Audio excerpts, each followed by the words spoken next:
This woman stabbed her man 37 times while he slept, then skinned him.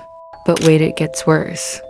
She cooked his flesh with potatoes, pumpkin, and gravy, then set the table with name cards for his kids.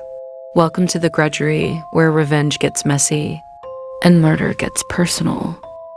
Let me take you to a quiet little town in New South Wales, Australia. Real peaceful until Katherine Knight stepped in. She wasn't your average girl, nah. Katherine worked in a slaughterhouse. Her favorite tools, knives, sharp, shiny personal knives. And get this, she was so good at gutting animals, they promoted her. First woman to ever work on the kill floor.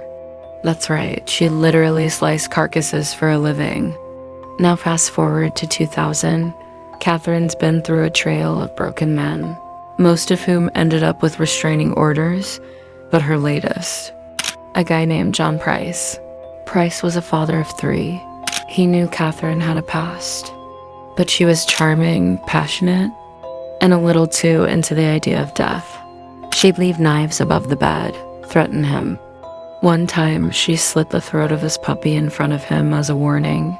He kicked her out, smart, but like every classic horror story. She came back. February 29th, 2000, leap day. Katherine shows up at Price's house. They have sex, he falls asleep, and sometime in the night, Katherine grabs one of her beloved butcher knives. She stabs him 37 times. Blood trails showed he tried to escape, crawling down the hallway, leaving smeared handprints on the walls before collapsing. But that wasn't the end. Katherine skinned him completely, head to toe, like a deer carcass. The entire skin was removed in one piece and hung on a meat hook in the living room. Then she beheaded him, cut up parts of his body, and started cooking, roasting meat with potatoes, pumpkin, cabbage.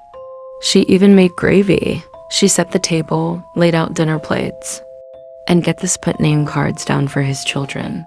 She planned to feed Price to his kids. Now here's the kicker. Cops show up the next morning.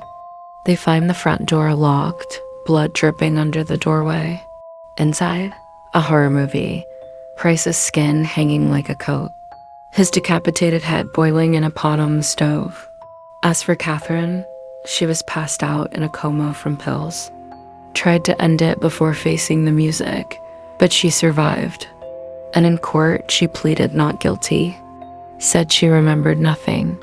She became the first woman in Australian history sentenced to life in prison without parole. If someone shows you they're capable of violence early on, is it ever possible to truly change? Or are some people just born dangerous? Drop your thoughts. I'm reading every single one.